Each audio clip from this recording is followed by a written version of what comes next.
You're watching Next Pitch, the student-athlete playbook for parents raising tomorrow's athletes. Hi, Anthony Levrets, host of the Next Pitch podcast. And on behalf of Jason Cardona, my business partner and producer, thanks for tuning in. Thanks for listening.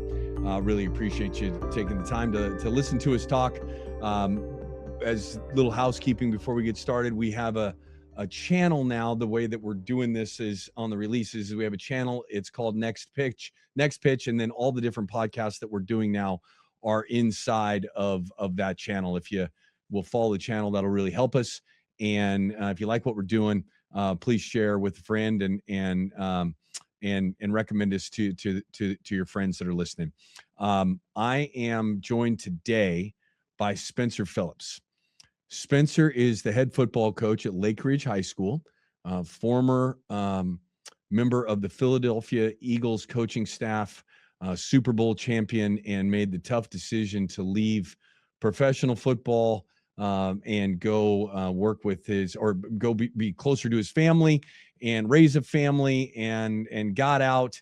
We discuss all sorts of different things. Two-part interview. This is the first part. I hope you enjoy it. Go through his history all the way through evaluating NFL players. Fascinating story, fascinating conversation. I hope you enjoy it as much as I did. Without further ado, here's Spencer. Spencer Phillips, welcome to the show, man. Really appreciate you being here. I will have introduced you properly before we get started here, but for everybody new to Spencer Phillips, why don't you tell me we're in an elevator together right now. Give me the Spencer Phillips elevator pitch of who you are. You got 30 seconds. Ready, go. 30 seconds.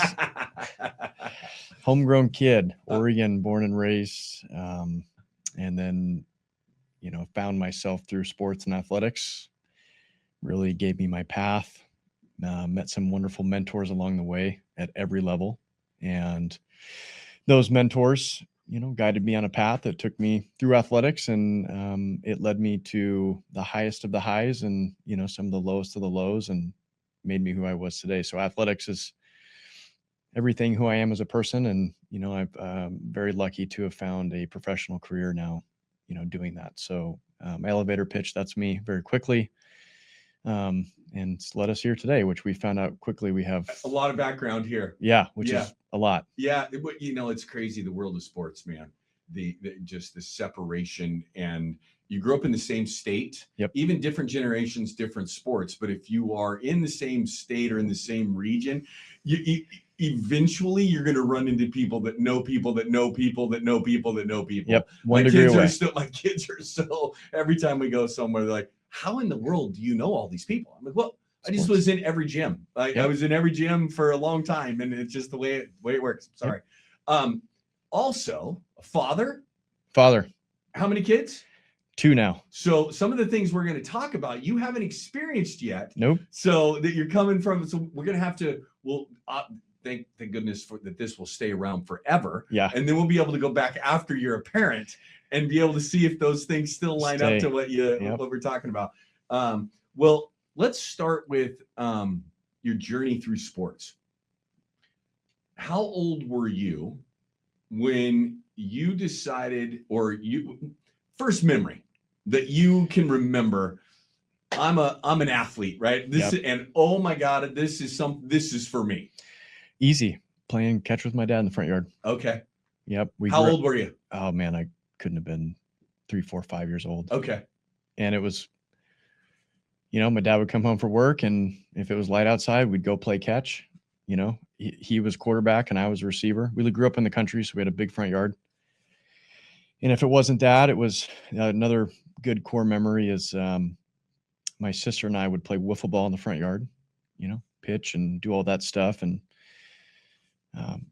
And then if we weren't doing that, we were shooting hoops in the front driveway there. So those are my earliest childhood memories. And I just remember watching, Blazers and Lakers, in the late 90s, early 2000s, the game would be on TV, and I'd run outside and I'd get some shots up, and I'd pretend I was Kobe, or, I'd whatever, and then run back inside when the game was on. And, so yeah, that's kind of fell in love with, when I was a kid, like a lot of kids, So you graduated from Willamette High School in Eugene, Oregon. Yep. Did you grow up in that area too as a little kid, or did you move there at some point in time?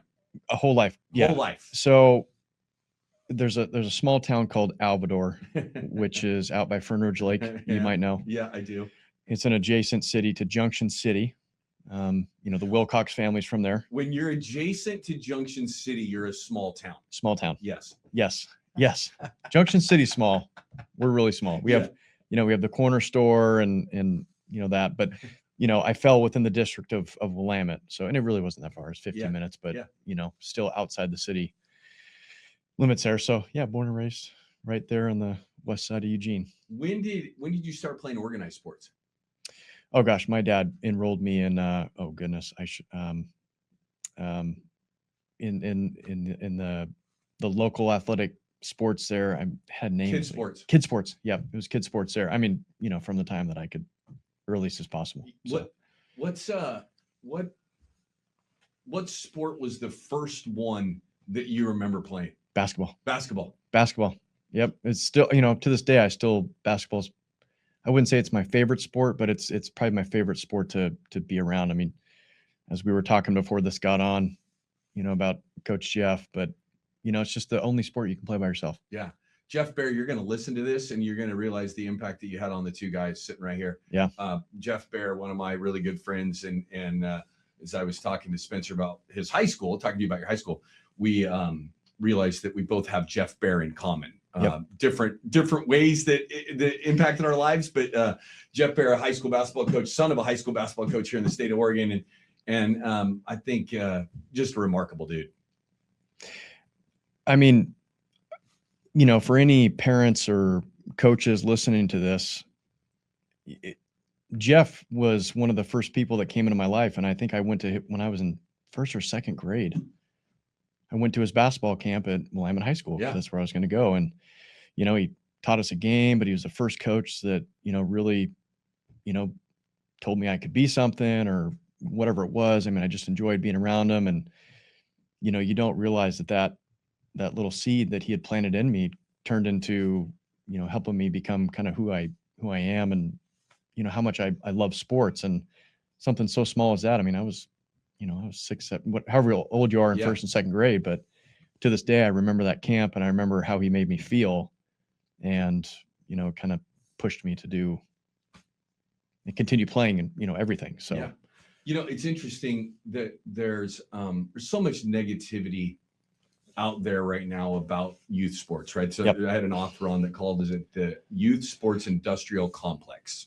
So $40 billion standalone industry now, right? Yep. And you can talk about all the negative things, but I get tired of just harping on the negative parts of sport. We do need to keep shining a light on them. Mm-hmm. But what I think we really need to do is celebrate the good in sport. And what you just talked about is why almost all of us that have a great experience with sport get involved in it. Yep. Is that impact that somebody that showed up that loved a game enough to be a high school coach or a youth coach and is volunteering their time or getting paid very small amount of money to show up and teach me or teach a whole bunch of me's the game has an impact on me that lasts for the rest of my life. Yep. And that needs to be celebrated. It absolutely needs to be celebrated more so than ever. Yeah. We're going through a time now where there's more information available to everybody than there ever has been. Yeah.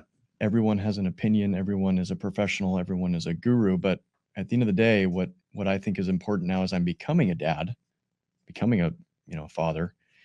You just want really good people around your kids. Yeah. That's what you want. And it's really, really hard to find people who are willing to dedicate their time, who are willing to dedicate, themselves to help your kid. That's all you want as a parent. You just want them to be around good people. Yeah.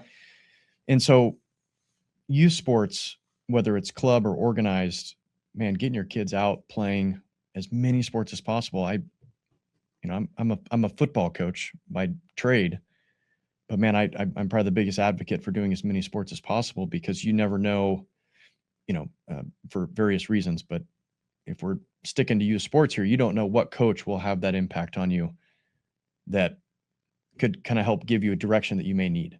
Yeah. And, I harp on this all the time, is that it is important to learn how to win. Mm-hmm. Like, we need to teach kids how to compete, right? We need to teach kids how to win, because someday they're going to have a job interview. And if you get second place in that job interview, that's not going to pay the bills, right? Mm-hmm. So life is competitive. So learning how to compete is important. But more importantly to me is learning how to get up from failure. And if all you do is play one sport, I'd love your feedback on this. The science tells us that if you play one sport young, you are going to be better young, right? You're going to be better because you're making a repetitive motion all the time, and other kids are playing more sports. Naturally, yeah. But then you're going to get passed, and most of the time you don't play later on. And the kids who do play in later on have played multiple sports. The other thing that happens that I think is lost in that conversation is the learning how to fail. Mm-hmm. If you're just good at one thing young and you never really fail, or you only have one role on a team, you're not the superstar on one team and the worst kid on the next team and the middle kid on the next team, you don't ever learn how to fit in. And that's really what life is about, right? Series of failures. How do I get back up? How do I fight again? And how do I learn how to be a team member, whether I'm leading it or I'm in the bottom end of it, going through that process? Oh, you just said what I believe in to the max is, and we'll talk about, I'm sure, Coach Art, who's been a mentor of mine my whole life. I'm sure we'll touch on that soon, but he's a new father as well. And we talk about this all the time. And then why it's so important for high school kids to play different sports. Multitude of reasons. And I see it every day right now. You see kids who, and parents included, you drive your kid to do one thing because they're successful at it. Yeah. And then naturally they become very good, but it's twofold, because, you let's use baseball, for example. Okay. You're doing baseball club all year round. And then you set these expectations. What happens if you don't meet them? Okay. Well, then, you can go multiple different ways from that. You could lose confidence, or you lose love for the sport. If you're focused on one thing and you're not doing multiple sports, the thing that I want to touch on the most is that, and I had a quarterback 2 years ago, Gabe Machenbacher, who played for us. Hey man, you need to go play basketball. Well, I'm not very good at basketball. I'm not the best player. I don't want to play. Well, that's not the point. You learn to be a leader, and also learn to contribute to a team where you're not the best player. That is a life skill that at 17 years old, where else are you going to get that in your life? In a safe spot. In a safe spot. Yeah. And you're playing basketball, dude. That's right. High school basketball. So you fast forward 15 years from now, and you're in a corporate setting, or running your own business. You have to figure out ways to not only elevate people around you, but then also, man, learn to contribute to a team where you're not the best player. I know in your experience, you probably many times have talked about everyone's got a role on the team. Some, your role might be to score 25 points a game, and your role might be to get 8 rebounds a game. So I think putting kids in situations where they're not the best player and they have to learn different skills, work different muscles. I mean, that's invaluable for a kid. Totally. Regardless of sport or where they move on to when they're, taking those life skills with them. For that reason alone is why it's so important, I think, for kids to be involved in as many sports as possible. Yeah. And I think specialization isn't a kid problem. It's a parent problem. Totally. And it's the I want my son or daughter to be Kobe or Caitlin. Yep. Right. And the stats that I say this on every show. So people who listen to this, you might be tired of hearing it, but I'm going to keep saying it, is 3% of high school athletes play Division I sport. 0.3% of college players play in the pros. Yeah. Right. And so then if you backtrack to youth sports, this $40 billion industry, right? Yep. You and I have a better chance of winning the lottery, the Powerball lottery, than we do of our kid playing in the pros. Yep. So yet that doesn't mean there's not value. There's great value from this educational experience that you can get from whatever gym, field, court you're on, right? That you can get from it. but it doesn't have to be about whether or not you're You're going to be a pro someday. or the best. That's right. You know, sometimes the message from the parent sometimes it's a really good life lesson to understand that I'm not as good as that kid. Yeah. You know, like, hey, He's just faster than you. he's just faster, you know, and that's okay. Yeah, that's right. And that's okay. And sometimes just learning that skill from a young age and being told, like, either could be you know, naturally they're better, they work harder than you, you know, like, hey, let's take these lessons and learn from it, instead of you're going to go do this because you're better at this, and we're not even going to touch that side of reality. Yeah. And so, you know, on the same point too, Art and I talk about this a lot. You know, his son's a little bit older than mine. He's 7. So he's going through all the wonderful youth sports right now. We just went to his first baseball game the other night. You're getting to learn. I'm learning. Yeah. Yeah. So it's good, you know, and you kind of see and he's been a coach his entire life, you know, and he coached me when he was at law school when he was 22 and made a huge impact in my life. And we'll touch on that later, but his son now is going through these things. And it's like, you know, he's able to tell his son, you know, I want you to love what you're doing at the end of the day. So yeah, you can specialize in certain things, but you know, this as a longtime coach, you naturally will continue to progress as if you have just this uncanny, desirable love for the game or what you're doing. And so how do you navigate that through the sport that's in season, also a club sport, giving them those opportunities and making sure that they still find the love for the game, so that if they do have those aspirations, you know, they're not burnt out or have a bad feeling in their stomach, whatever it may be. So, I'm kind of getting to see this early wave of, you know, young kids going through these games now. I spend so much time with, you know, 14 to 18-year-old kids, and now seeing, you know, truly, you know, 6, 7, 8, 9, 10-year-olds. It's different. So it's totally different. It's different. I think, you know, a couple of things kind of interested your thought process on this. We have 2 kids. One's graduated and in college, and really was a one sport athlete. Mm-hmm. Basketball. She played basketball. Yep. We're a basketball family. She decided she wanted to be a basketball player. My son is. Well, she tried to come out and play flag. She did. And you cut her, or you put her on the JV team. I felt so bad. We had like 55 girls, and they all were returning from the previous year, and we're like, "You're very, very good. These girls are very, very good." And she was, and I want to tell you, I was so excited for her to come play for you. And then she's on the JV team, and she's like, "Dad, I just don't think I'm going to play. It's my senior." And I'm like, "Oh my God." We had 55 girls. It's amazing. That's a whole different conversation, but that's and amazing. All of them had came back from the year before, and we're like, you could be good. You just need to play a couple games here. And we ended up losing probably 15 girls because it's girls flag. It's not like football where you have 22 playing. You got not very many. So anyways, what a great sport. But anyway, and then we have my son who we put him in like 8 different sports when he was in the 3rd, 4th, 5th grade that were all like 6 weeks long, right? Yep. Lacrosse, futsal, like all the things. Yep. He hated most of them, but now he's settled in on a team sport. He plays football and he runs track. Yep. And I really like the individual sport for which is definitely his secondary. Football is his favorite thing, and he has big aspirations of what he wants to do someday. But the individual sport is good for him to learn how to compete against the time, compete against himself, try to just get better every day with his time. I find, what do you think of that combination, being a football guy and someone either being a golf guy or a tennis? And at tennis, you're competing against somebody, but it's a lot against yourself too. It's one-on-one. What do you think of that dual combination? If you're not typically football, you're probably playing baseball or, lacrosse now. You get kids, athletes that, whatever their main sport is, they go do track. And then now they have to learn exactly what you said. I'm now competing against myself.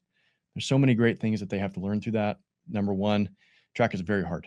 A lot of kids don't understand that until they get to high school and they realize, like, oh my goodness, to hit this time, and that's the workout. Yeah. So I saw this t-shirt that says your punishment is my sport. Yeah. Yeah. It's like, that's perfect. Yeah. There's so many things that go along with this. You're competing against yourself. You're everything you're doing is try to advance your main sport. But it, you know, in order to be successful at track, you're now learning how to take care of your body. Yeah. Which is, for, let's use Kyler football, you know, you're having to really focus on, am I doing all the right things now to make sure that when the season gets here, I'm healthy? And then I think I ran track in high school too. I think I did 5 sports in high school. That's awesome. So I, again, do it all. Yeah. You learn quickly, hey, you know, my body, my hips, my hip flexors, my quads, my hamstrings, etc. Yeah, you learn to do, you learn your body, which is important. You also learn how to take care of your body, which is new for a lot of high school kids. You know, oh man, if I don't get my 8 hours of sleep, if I'm not eating right, if I'm not doing this, that man, that the 3 165s I ran today, like that just went down the drain because I, you know, popped a Mountain Dew on the way, whatever, you know. Yeah. So I think it drives a different level of focus. Yeah. Which I think is very good for kids. And then at the same time, track. You've been to a track meet yet? Oh yeah. Amazing. Yeah. You know, I love it. so then you have this, we're all individually trying to get better, but then you learn to really have an appreciation for how hard other kids are working and your teammates are working. And so again, you're just, you know, hey man, that guy's faster than me, but I'm going to root my ass off for them. You know, so again, it's another trait of values and characteristics that you may not get from your other main sport. Yeah, I love it. Okay, let's get back to you. That was I wanted to get there, but we got there before I thought we would. Get done with high school.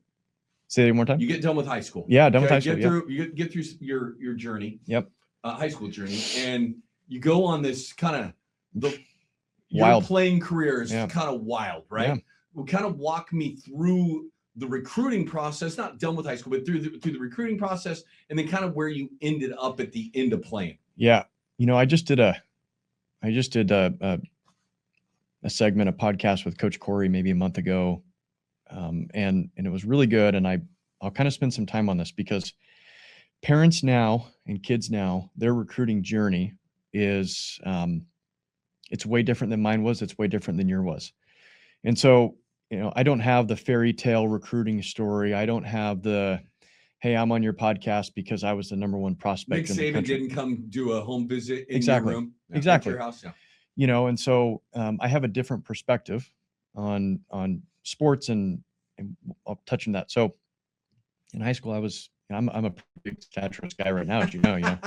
And then if you can believe it, in high school, I was a little bit smaller. Even you know, smaller? I was smaller, and you know, I played quarterback, and I was really quick and athletic, and you know, but I wasn't. And I was like 5'9" when I graduated, 5'10" when I graduated, and I was 150 pounds. Yeah, that's not the prototypical NFL guy. No, not at all. And so, you know, even just understanding the weight composition part. And you're a Division I coach. You knew, like, I'm looking for this, and this. Yeah. I had no idea. You know, information wasn't, you know, I didn't look like John Elway. So anyways, I remember when I was a kid, you know, another great memory with my dad is, and I was a good high school player. I'm not saying I wasn't good, but, you know, I remember had to make the DVDs. Yeah. And I remember it was the coolest thing in the world. My dad went down to a local shop and they took a picture of me playing quarterback and they put it on the DVD. And it said my name, my phone number, here's my high school coach. And my dad and I went and the internet was a thing, you know, dial up was a thing. Yeah. It just, you know, and we could go on there and we looked up the addresses for all the Division I, Division II, Division III schools. We printed the mailers. And I remember my dad and I spent, you know, 2-3 weekends putting those together and sending them out. Yep. Had some really good interest, and, you know, but at the end of the day, I was not big enough to play college football. So, you know, rewind to 6th grade.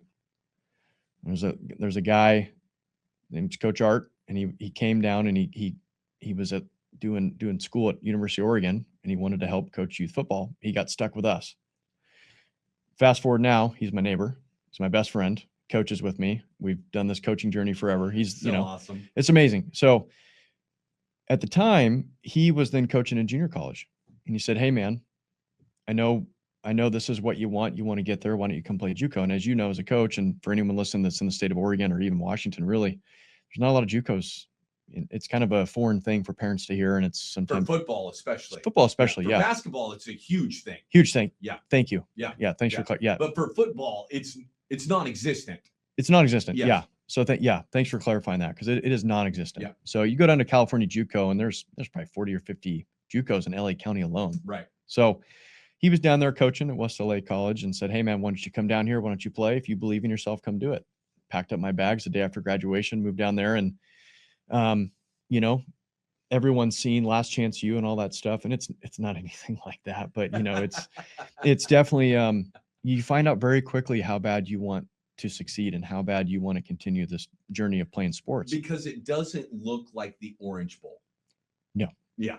No. Yeah. When I tell you now, again, I coached at that level. Oh, you know. I coached at Lane Community College in Eugene. LCC. I drove the vans. Yeah, you drove the vans, but you guys were up on the hill. Yeah, we did. I know your experience, but yeah, keep sharing, because it's the thing that people do. There's so many levels. Yes. Right. But there's only 60 now, maybe 58 schools. I don't even know what it is in the Power Four, but 60-ish schools. Yep. That you see on TV. Yep. The rest of them, it's like the difference between night and day isn't a big enough way to describe that. It's hard to describe the difference. It is hard to describe. Yeah. So I go down there, you know, not a dollar in my pocket, grew up, you know, that was another reason, you know, my parents couldn't afford college. Yeah. And so I knew the only way I was going to get my school paid, the only way I was going to go to college is if I got it paid for. So that was my goal. That was what drove me. So I go down to junior college, and, you know, Oregon and rural Oregon it's very white, you know, and I grew up my entire life being, you know, my best friend was black. Yeah. But now I'm going down to junior college and I'm the only white kid on the team. You know, so I had this, you know, a cultural experience too, which is super important. It's so important. I think it's one of the greatest things that sports can offer young people is that world looks like the world. Correct. Get out of your get out of your comfort zone. Where you live doesn't look like the world. Looks like your town. Yeah. But it doesn't look like the world. Doesn't even look like the country. Yeah. And if you go to a sports environment, it almost always looks like the country. You know, and this is why sports is amazing.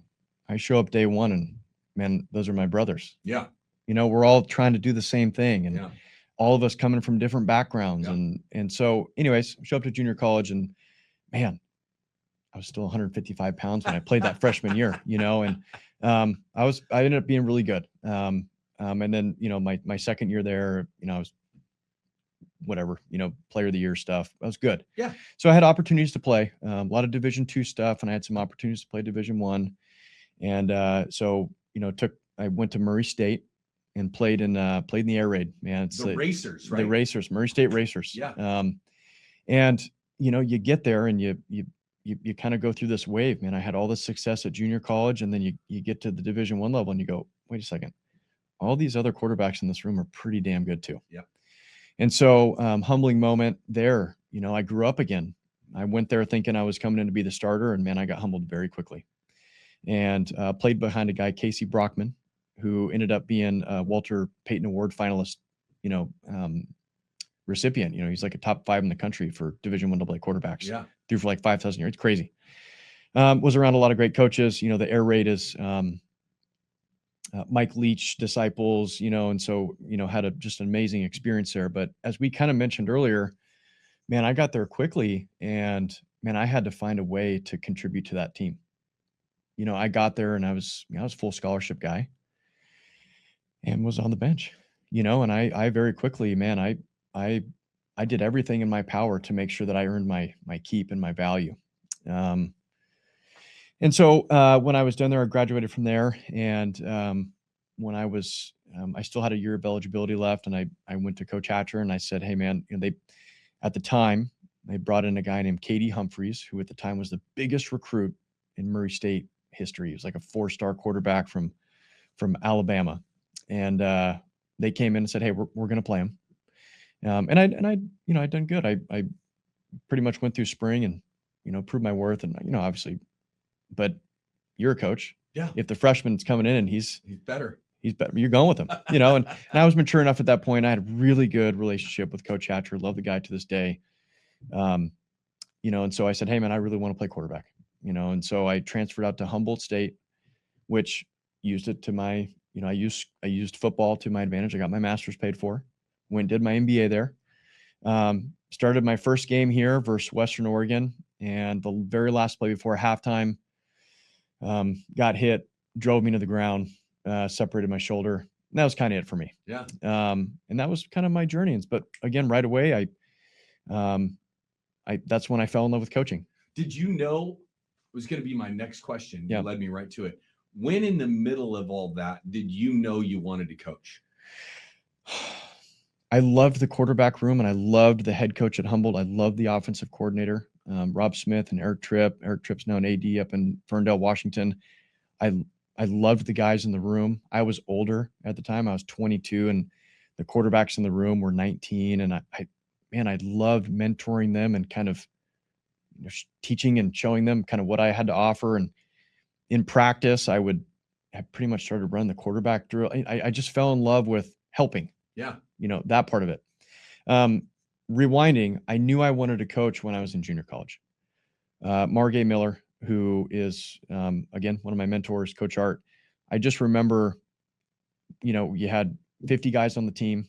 And that year when we were sophomores, he sent like 23 kids to college. And I just thought, I want to do that. Yeah. I want to help. I want to help kids who have dreams and aspirations get out of all the mess that they're in and get them somewhere and get a degree. And so that's when I really knew. And then when I done, and when I finished doing my GA at Humboldt, the head coach, Rob Smith, was like, hey, I really think you need to not, I was going to take a job in finance. And he's like, I think you need to coach, man. So I went and volunteered at a high school in McKinleyville High School right there in Northern California, and just completely fell in love with the game in a different way because I was able to give back. Yeah. And then you realize just how important, and I was 22, 23 at the time, whatever. And you just instantly realize how, these kids are just searching. Yeah. They're just searching, and they just want to be around people who care about them. Like I said earlier, they're just looking to be around people who want the best for them. Yeah. So that's when I fell in love with it. That's kind of that's my playing career. Yeah. This is a long-winded answer. No, this is great. This is what I wanted.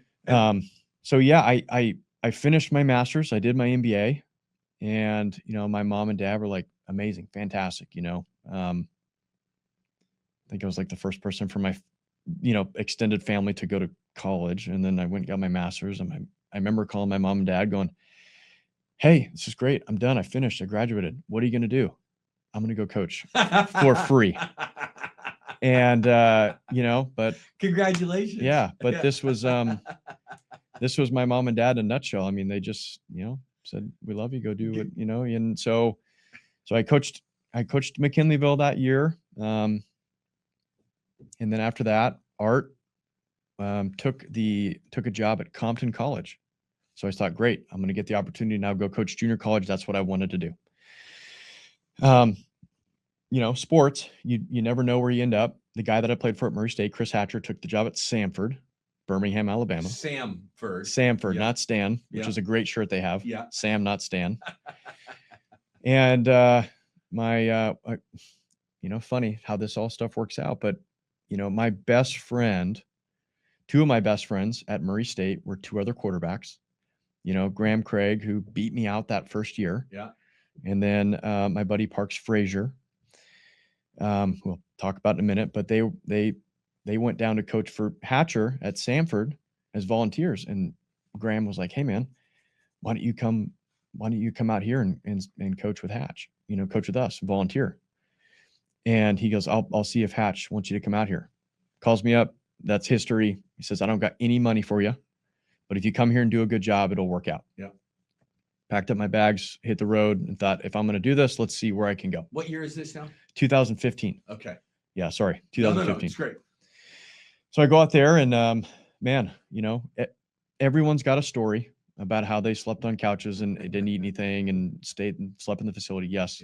Yeah. But I did have people, I slept at Graham's parents' house, and, Andy and Ginger Craig, if you listen, thank you.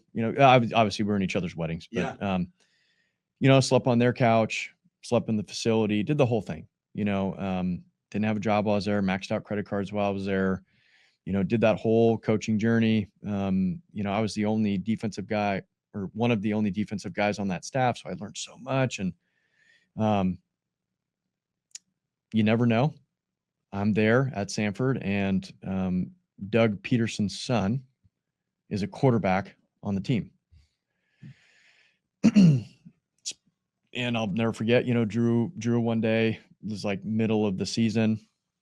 We got close. Obviously on sports teams, you get close to everybody. He goes, "Hey man," because my dad's up for head jobs, and you should interview with him. And I said, "Sure, I'll interview with him." And I'd work in the NFL. Yeah. So I'm open to that. Yeah. And so, Drew was like, and I'd met Doug once in the springtime. He was the OC for the Chiefs at the time, and just briefly, whatever. He's a parent. Right? Man. He just just wanted to be around us, and that's the only time I'd ever met him. So Senior Bowl rolls around, and I really had no contact with Doug, and really the only information I had was from Drew. And Drew goes, "Hey, Doug's going to be at the Senior Bowl." And I said, "Hey, well, if you just text your dad, I'm going to drive down and try to meet him, like sit down and actually try to, talk to him." So I drive down to Mobile, Alabama, the Senior Bowl they have every year, rented a car. I actually borrowed money I used someone else's credit card to rent the car, to drive the 3 hours. Hatcher, don't get mad. I stole 2 things of Cliff Bars from the nutrition room.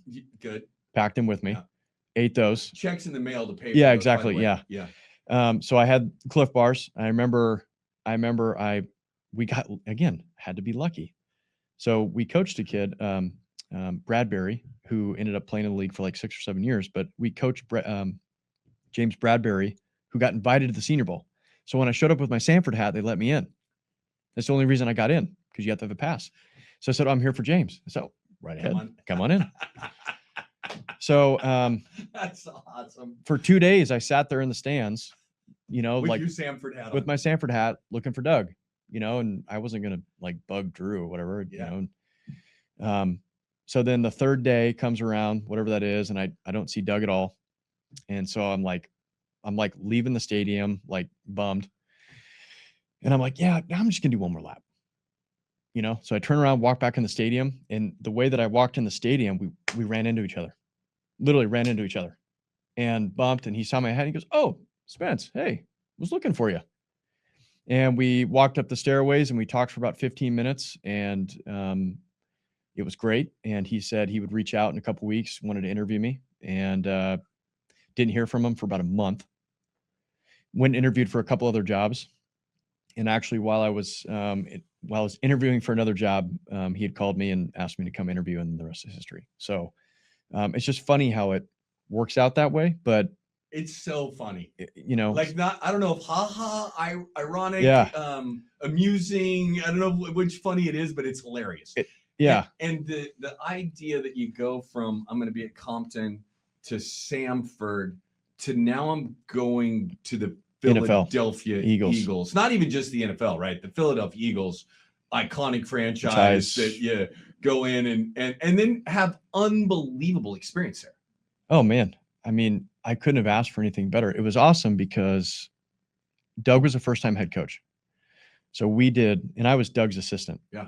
So I know this story. I read this. Yep. This is a lesson that young coaches should learn. Yep. Like what you're about, the value that you got from what you're about to share here is incredible. And if you're a young coach trying to find something like this in the mentor, and we're going to talk about mentorship here in a minute, but this what you're about to describe is unbelievable. Yeah.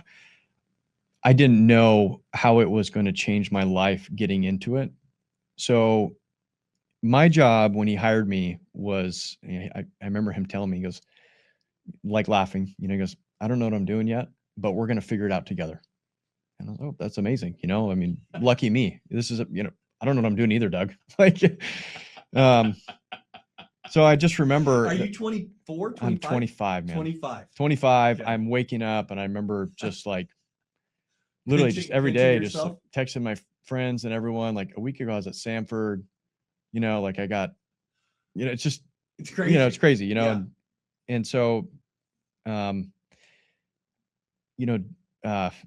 do I start? I show up and Doug's an early bird, man. And so, and I'll just give you the snippets of this. I won't. No, this is great. Yeah. I mean, yeah, I'll go. This is great. When a new coach gets hired in the NFL, generally you're away from your families. So let's just use Doug for an example. You're in Kansas City. You get hired in You get hired in January. You just start right away. Yeah. Your family still got to move. You got to. This. There's no ramp up period. There's no ramp up period. You start. You go. You sign the ink dries. Yep. And you begin. Yeah. Yeah. You know this. Yes. And so you stay in a hotel. Yeah. You live in a hotel. You live one. Yes. Thank you. Well, you live in a facility. You store your visit. Clothes at the hotel and shower there from time to time. Yeah. And you blink and then go back. And so. And then you get food poisoning, which I did in the hotel. Oh, for 2 days. Brutal. When I was, and you're the head man. I was an assistant at the time. I was living in the Marriott at the University of Utah, and got sick and laid on the floor for 2 days. Oh man, at least you were able to stay home. Most of the time, you got to just go. You look sick. Nope, I'm good. I couldn't move. Yeah. It was, and I still won't eat calamari to this day. Yeah. It's from calamari. Oh, there you go. In Utah. Oh, there you go. Dumb. Yeah. Dumb move. But anyway, back to your story. I did sushi at the combine in Indianapolis one year, and Doug and I both got sick. Yeah. So. Yeah. And you probably kept working. You're tougher than I am. You football guys are just tougher. Well, my first year, if I felt sick, you wouldn't have known. But by that third year, there was one time where I got super sick, and I just said, "Look, Doug, I'm either going to get you sick, I'm going to get our quarterback sick. I need to go rest for a minute." So you move to a destination, and you're living in the facility, and of course, the Philadelphia Eagles facility is adjacent to the hotel. So yeah, I don't even know if there was a difference between working and sleeping. Yeah. But Doug, I just remember waking up at 4 a.m, hopping in the car with Doug, driving over to the facility. It's kind of awkward at first. I don't really know you. You don't really know me. It's 4:30 in the morning.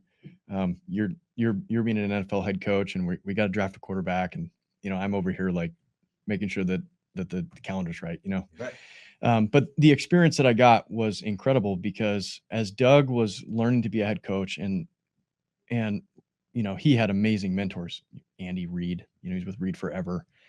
And so a lot of that was this Andy Reid tree. And man, I learned how to be a head coach at 25. It's crazy. And that experience, to this day, if we're talking football alone, I'm actually not too familiar with how basketball works. In terms of, do you have offensive and defensive coaches, or is it just assistant coaches? Yeah, it's assistant coaches, but you have folks that are, you have your people that will specialize in position play. Yep. But then also you'll have some plays will have offensive coordinator, some have defensive coordinator that within the program as well. Not always, and it's not as segmented as football is. Yep. But there's some of that in some there. Of that in there. Yeah. Most of these guys who get hired now, college, NFL, whatever that may be, you're going from position coach to coordinator to head coach. Right. And really, you only know what you see. You're not really working directly with the head coach. And so that sometimes can be a hard first couple months to get through. So again, for me at 25, I was lucky. We did all the schedules together. I mean, we were, Doug was running the organization in that first year. I mean, everything from, the team roster, number one. Okay, I'm the head coach. How do we build the roster? I'm working with the GM. I'm working with all the scouts. And were you in all those meetings? Every one of them. Just amazing. In there, with the owners and, hey, here's our schedule. Here's our OTAs. Here's our mini camps. Here's why we're doing these. And then you're going down and you're sitting down with the strength staff.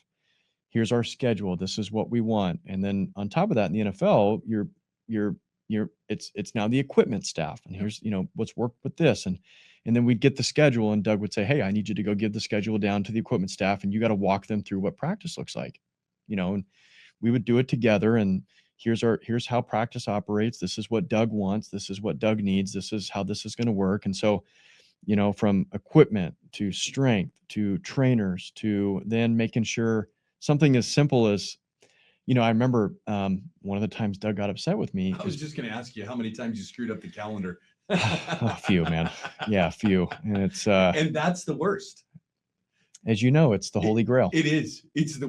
Don't screw up the calendar. Don't. And Doug, if you listen to this, during OTAs, we would practice during the middle of the day. Well, the way that NFL complexes work is you still have the other side of the buildings there. You have your media, you have, the player personnel side and accounting, they're running the Philadelphia Eagles. Yeah. And so the way the building's set up, there's two sides. There's all of football and then all of football operations. Okay. Well, the middle is the cafeteria. Well, I had the wrong time for lunch. And I just remember something so simple as, I had the wrong time for lunch. And it may not seem like a big deal, but when you have 100 players and then you have 30 coaches and all of your strength staff and equipment, everybody gets done with practice and you got meetings in 45 minutes. If the entire side of, the other 500 employees that work for the Philadelphia Eagles or whatever team you're with are also in the cafeteria, it doesn't work. It doesn't work. And I just, yeah, that was a good one. Yeah. Still think about that. So there's so many, the running of one of those organizations is crazy. And I've only done it at the Division I college athletics level, which is not the same as running an NFL organization. But the amount that goes into that 24-hour cycle, that then week cycle, that month cycle, that season cycle, that year-long cycle, it is insanity. And as you know, the single most important document that the entire organization goes off of is the calendar. It's the master calendar that everybody's supposed to work off of. Yeah. So I got to do that. And wow, what a responsibility at 25 years old, man. That's pretty crazy. It was. But that alone is what, that experience is invaluable. Yeah. Because until you're a head coach, you don't have to do that. And so, then on top of that, you're sitting in the quarterback meetings, the receiver meetings, you're doing all the football stuff. And, then you're just, I think the thing that I am so thankful for is, man, Doug was a relentless worker. And I was so lucky to learn from him. He was caring too, and I think that needs to be said. I learned from somebody who was a head coach who I think epitomized what it meant to be a good leader. Yeah. The thing I loved about Doug, and again, man, we'd go in that lunchroom and it didn't matter if you were the third assistant in the equipment room or if you were the spring intern for nutrition. He'd sit down next to you. He'd ask you how you're doing. And that's Doug in a nutshell. And so it's funny because now I'll be around coaches who are head coaches and I know it's stressful. I mean, I've watched it firsthand, but not once ever did Doug ever treat anyone disrespectful. Did he ever neglect, making someone feel important? And so I think, for being around a head coach in the National Football League, being around someone like Doug was great because it fits my personality. But it's always where I'm like, oh, you can do it this way. Let's talk about this. Is a good time to bring up. You've brought this up multiple times. Art, Coach Art, yeah, Coach Peterson, some other folks along the way, I'm sure. Yep. But I know it's important to you that you do it for others. Is that mentorship program, right? Or not program, but mentorship piece of what it is to be either a head coach or a coach that's in charge of other people or part of a program that's part of what you're doing. Yep. What is so important about that mentorship piece that, number one, provided for you, but then also how do you think about that as running your own program now of what you're doing in that mentorship piece for your coaches? I mean, the easiest answer I can give for you is I think that's what athletics is about. Yeah. I think that's what coaching is about. Good answer. I think, it's like people ask me, I'm a head coach. What's your coaching philosophy? It's like, what's your culture? I don't know. My philosophy is loving kids. Yeah. It's time and commitment. It's love, time, and commitment. It's, I spend time with you to show you that I care, and that's love, and I think so much of our job as coaches is building confidence in kids and players and people. I saw that firsthand, and, for what it's worth, I will take zero credit for anything that happened in our existence while we were in Philadelphia. But I know that it was my job to make sure that those players, when I was around them, man, they sure felt good. Yeah. They believed in themselves, and it was my job to make sure, hey man, you're great. Yeah. You're, whatever that may be, Sure. So, I think that I say all of that to say, because I was the kid who, when You were being mentored. I was being mentored, and I just think about it all the time. My life, I'm so lucky. I'm here on a Thursday afternoon doing this with you, sharing, my story that is, without those people in my life, I don't know where I'd be. Yeah. I really don't. Yeah. I don't know what path I would have went down. I don't know. Yeah. And I'm so thankful to be in the position to do what I get to do now. And so in a long-winded way to answer your question, to me, that's coaching. Coaching is getting kids to believe in themselves. It's a really important thing for coaches out there, and we're going to dive in for later on in this about talking to coaches specifically about building a program and how to build a youth program, how to be engaged, involved in that. But the overarching piece is if you're coaching kids, it's a huge responsibility, and they're learning from you, whether good or bad. They're learning all the time. Yep. And I just, fear can be a motivating factor. I don't think it's one that lasts very long. Yep. But it can be a motivating factor. But what's really motivating is someone taking time, showing you that they love you and care about you and have a shared vision with you for your future and our future. Yeah. And then working together to build something amazing, both for you and for us. That's coaching right there. And if you can figure out how to do that as mentoring both your coaches, your staff, and your kids, you are going to win. Whether you win on the scoreboard or not, you're winning. Yep. And that is creating and developing young people. It's harder to do that, and it takes more time than just yelling and screaming and being mean and scary. Yep. But it's going to last a lot longer. And in the long run, you're going to be more successful. Oh, no doubt. I mean, we'll use I got 1,000 examples, as you do too. But I think as we probably will, this will lead later into, I showed up in a community where, the other side of the lake, as they say, Coach Corey's been around for 35. This will be season 35. Yeah. And it's funny because I come from college in the NFL, and there's just mutual respect in the business. Yeah. And then I get here and it was like, oh my gosh, don't ever talk to Steve. Don't even look, don't even paddle your boat over there, whatever. Steve's been one of the greatest people I've met since he's amazing. And it's like, I that to me is something that is kind of silly about high school sports. Yeah. It's so silly. And I like to use the word silly because my 3-year-old son says silly because that's how silly it is. Yeah. Like, we're all competitive. Yeah. We're all competitive. We're coaching 15, 16, 17, 18-year-olds. What are we doing? Yeah. We're mentoring young people. And I really think that, even the relationship that Steve and I have built over the last couple of years has, in a way, changed even the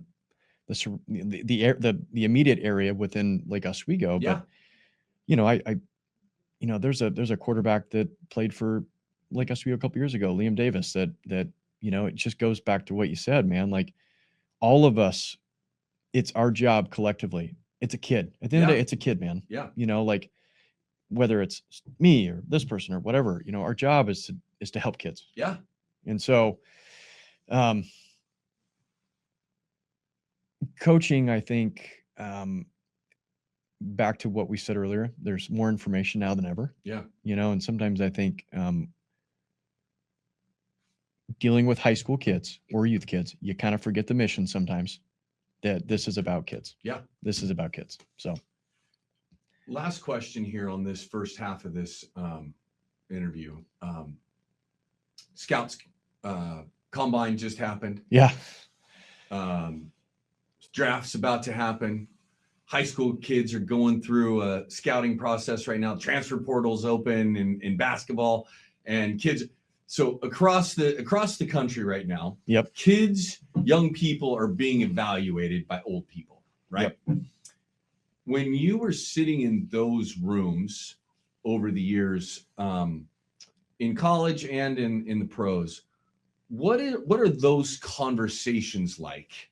as we're evaluating, draft pick, round 1 through 7, or we're recruiting a kid, or you're thinking about in your high school level now, who's my starting left tackle going to be? Like, what are those thought processes that people might not understand that coaches actually do talk about, care about, think about as they're adding people to their organization? It's not just about, and not just about the physical characteristics, because everybody can see those. What are the other things that are talked about that families and kids should know? If you start at the pro level, so we'll start there. Yeah. I don't think people understand the amount of time that goes into trying to understand the whole person. Help us understand that. I get it. You know it. I do. I tell people all the time, I recruited 414-year-olds to sign 4 of them 4 years later, right? Yeah. So the amount of time, effort, energy that goes into that process, and that's a long, winding one-on-one process with the kid. That's, it's a college basketball experience. In the NFL, this is now, don't get me wrong, college athletics is a business. It's always been a business. We're just calling it a business now. It always has been. But in the NFL, we're talking about billion-dollar businesses, right? Every one of those teams, one of those organizations is a multi-billion-dollar business in a trillion-dollar industry. What the decisions that go in there, they got to be done. They're quicker, right? But you got to get all the information that goes in it. How do those conversations happen? I was lucky. I was around Howie Roseman, arguably one of the best GMs. Yeah. And then I did a short stint with the Colts and Chris Ballard. Yeah. I mean, 2 very, very prominent, probably, tier 1 GMs in the National Football League. Smart dudes. Smart. And thought of at the highest level by their peers. Highly regarded. Yeah. And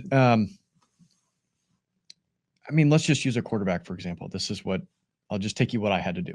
And again, my first 2 years I was Doug's assistant, and then the next couple of years I was assistant quarterbacks. Again, you look at how much time and energy and effort goes into the collaboration between coaches and scouts. I mean, those scouts, the amount of work that those guys do, there's not a single thing they don't know about you. And building that collaborative structure between, personnel and coaches. Okay, well, for quarterbacks, for example, just use I remember I was Sam Darnold. I remember Heard of him. I watched every single one of his clips, every single one of them. From high school or all the way from college, just in college? College, yeah, just in college. I watched every single one of them. And then I would take that and I would, give my little report, what I thought, and then we would, when it came time to every coach, how many people are doing that? How many people are watching Sam Darnold in your organization, giving their opinion up through the chain?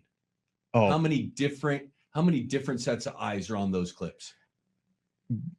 Great question, because if I'm an area scout, I watch it all. If our general manager says, "Hey, we're going to take a quarterback and we're going to take a quarterback early," okay, that changes everything. This is our franchise guy. This is our franchise guy. At the time, we already had a franchise quarterback. We had Nick Foles coming back and we had Carson Wentz. We weren't going to draft a quarterback in the first round at that time. So a lower level assistant like myself, hey, we're giving you all the guys that are going to go early, because probably in a couple of years, the odds say probably going to maybe get him free, whatever. Now, if we were taking a quarterback in the first round, that would be Doug, our OC, our quarterback coach, me, the area scout, how we wrote. It would not go unturned. Yes. So given that we had forecasted we weren't going to take a quarterback that high, they said, "Hey, you're going to watch them all." Okay, great. I love doing it. So I would watch every clip. I'd give my report. And then when it was time to review the quarterbacks, which was a multiple day process, that's taking place. Over the last 6 months, they've been doing it really, but really in the off season now in February, you're meeting all day, and I'd go in and I'd have a cut up built, and I would have, here's all the things I think he does really well, and here's what I think about him. And then the area scout would go, "Hey, I've talked to mom. I've talked to dad. I've talked to his high school coach. I've talked to his high school trainer. I've talked to his high school 7-on coach. I've talked to the college coach. I've talked to, Everyone, every single buddy, Yeah. and hey, did he have a job? Did he work at a camp? Correct. What does the opposing coach think of him? Exactly. Has he bought his own insurance yet? Has he talked to the insurance agent yet? And- It's literally every single stone. Everything. Yeah. And let's bring that up again. What did the opposing coaches say? Yeah. Because that's a really big one for any high school parents that are listening to this now. Yes. Because that is how they recruit now. They call me, hey, how is so-and-so at Lake Oswego? Yeah. You played against him. What'd you think? Hey, do you know that's a real thing. We'll talk about that. And so, no stone goes unturned. I mean, the amount of information that you have, I mean, they're just trying to get us, like you said, especially if it's a quarterback. If you're taking a quarterback, it's the face of the franchise. He gets the poster on the side of the stadium. He gets the, the baseball, If he's good, he's getting $60 million a year. Yeah. And if he's bad, your coach could get fired. Oh yeah. That's the depth of what that can mean. What it is. And, there's so many things that go into, even when we would I remember when we interviewed Carson at the Combine in 2016, they're a couple hours long, and there's some famous clips of like Jackson Dart getting interviewed by Brian Dable, and all that stuff really happens. It's our quarterback coach at the time, John Day Flippo, he'd have this crazy cut up of all the quarterbacks that we'd interview at the Combine, and the good, the bad, the ugly, all of it. And hey, what's this play called? Hey, we're gonna, all those great things. Awesome. And a really common question we would ask, is like, hey, you're a multi-million-dollar quarterback. Anthony, what's your first purchase going to be? Mm-hmm. Like we would take in, and then you take those questions and you'd give them to the psychologist, and he's like, oh, well, based on his answer, whatever, It's crazy. Yeah, it's crazy. Which I do remember what Carson said he would buy. Hunting gear. Yeah. So, which fits. I mean, that's what we love to do. Yeah.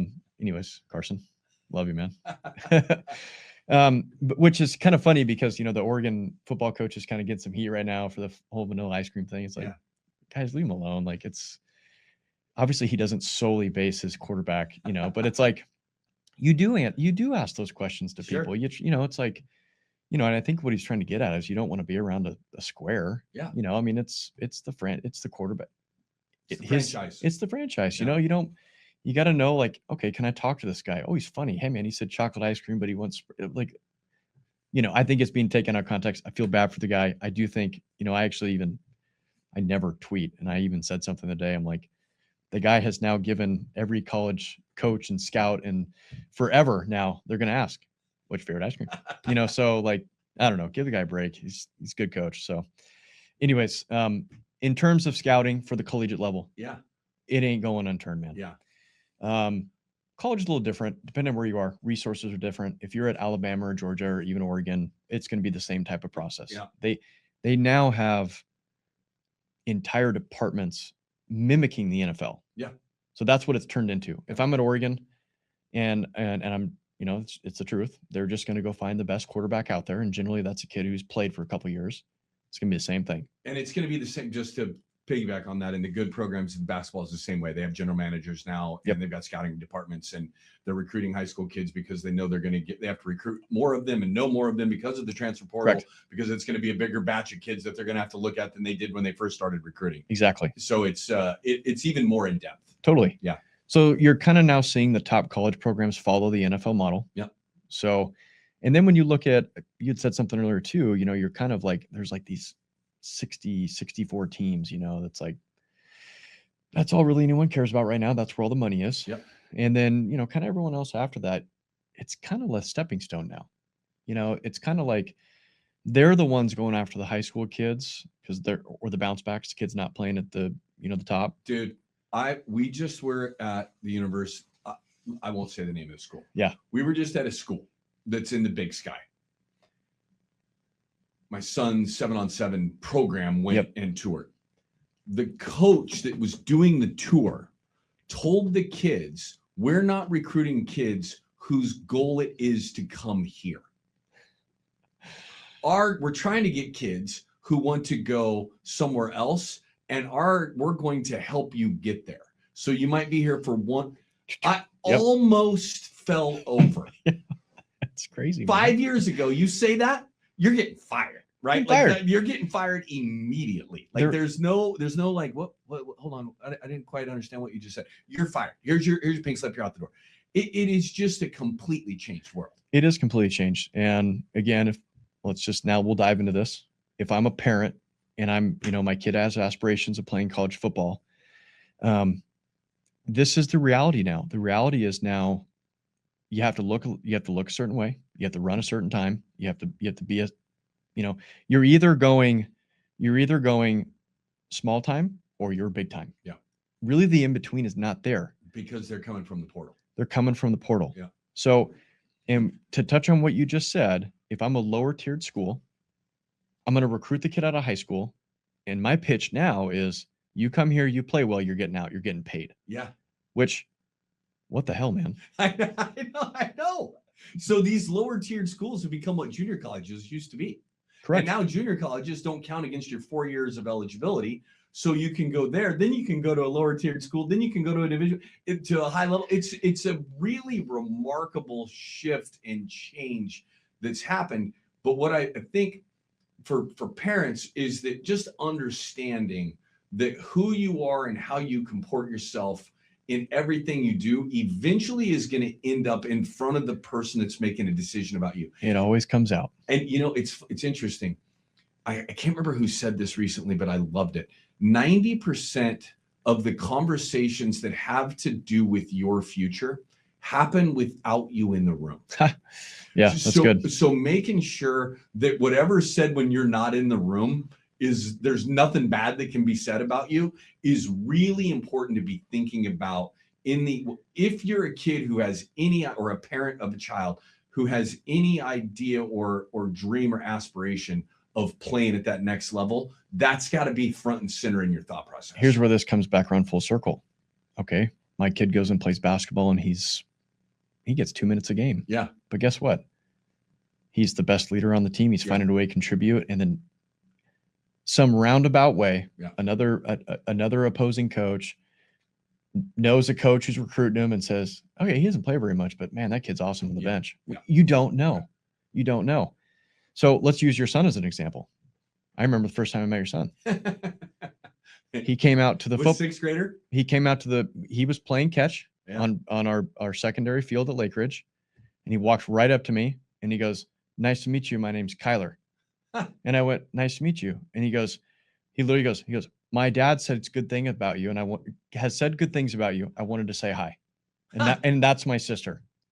No kidding. So it's like, I'll always remember that about Kyler. Oh, now I will. That makes that's gonna make me cry. Like, that's amazing. That's what you want for your kids, right? Yeah. I know he's not perfect. He's not done everything that way, but that's awesome. And then I went and thanks for telling me that, by the way. Yeah. And then I went and texted Hallberg and I was like, dude, I think you got a good one coming up.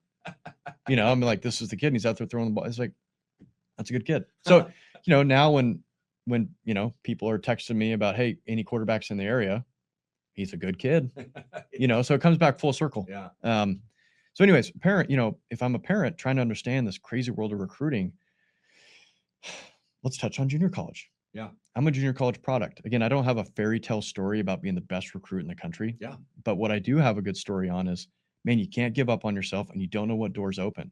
And if you really, really believe in yourself, man, you just got to keep going. Yeah. But now junior college, the amount of coaches that tell me they'd rather recruit a junior college kid than deal with the portal because all of these kids are asking for one thing. Hey, coach. How much? How much are you going to pay me? Yeah. Whereas the junior college kid is like, do I get to play? Do I get to compete for a spot? Do I have a scholarship? Do you see absolutely. You got these kids who coming from nothing. Yeah. They didn't get any of this money coming out of high school. They're not this bounce back coming from, let's use school A going down to school tier B. Yeah. And saying, oh, well, I'm coming if I get this. Yeah. You get a different type of kid now. And something that if you look at majority of the players in the NFL, okay, I shouldn't say majority. A large percentage of people in the NFL come from junior college. Why?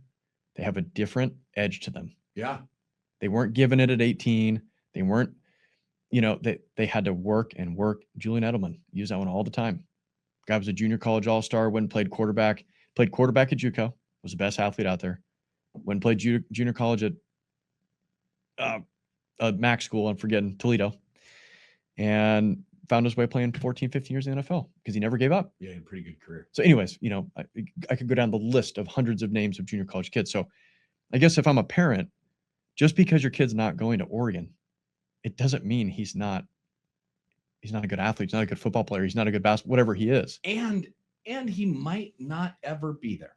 And that's okay. Because only 3% of them do. Yeah. Right. Those numbers aren't going to change. And that's okay. Yeah. And what we really need to understand now is that if you're a part of that 0.3% going to the NFL, you're probably on one of those rosters, because what it's turned into, there's so much money now, is if you look at, let's use the Oregon Ducks, for example, those guys are first round draft picks, man. Yeah. That's what we were saying out here earlier. Yeah. You are now competing against guys that are going to be paid a lot of money to play professionally. So it ain't like it was when you and I were growing up, had this aspiration of, I wanted to play for Mike Bellotti so bad. Yeah. Well, actually then it was Chip Kelly. Yeah.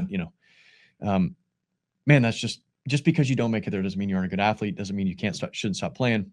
I'm sure you could talk forever about the impact of college sports, regardless of level. Oh, totally. And what that does for your future and et cetera. And so I think that's my thing. If you want to keep playing, man, it doesn't matter where you play. It's still fun. I agree. And I'll go back to the idea of what we first started talking about is who you are matters, right? The kinds of questions. And we have a rule in my house. We don't always follow it, but we only have one really rule is don't be an asshole. If you don't have to be perfect. I got another one, but it's not as nice. It's worse than that, but it's the same thing. Anyways, you don't have to be perfect to anyone ever. Yeah. But if you're just never an asshole to anyone, you're probably going to be okay in life. Yeah. And that's not, we have pretty wide lanes in my house. So like if you can't stay within those lanes, we're going to have some problems. Yeah. But don't be an asshole. And if you're never an asshole and no one can say you are, you're probably going to be okay. You'll be all right. Yeah. People want to be around you. Yeah, that's right. People want to be around you. All right, Spencer. We've been going at this for an hour and almost 15 minutes here. Wow. Yeah. This is gonna be the end of episode 1. I knew from we'd get there. To you that I knew it too. We're gonna cut this one off for today, and then we'll shoot a second, maybe a third. We'll see how we got a bunch of topics left to cover. We're going to talk about building a program. Yep. You've dealt with a lot of death Yep. in your district since you've been at Lakeridge, and we're going to talk about dealing with that and dealing with people coming up, development with young coaches, leaving the pro level and coaching in high school and why. And there's a whole bunch of stuff still that I want to cover with you, but we'll do that in part 2. And everybody listening, thanks. And thank you. We'll catch you next time. Yeah. Thank you.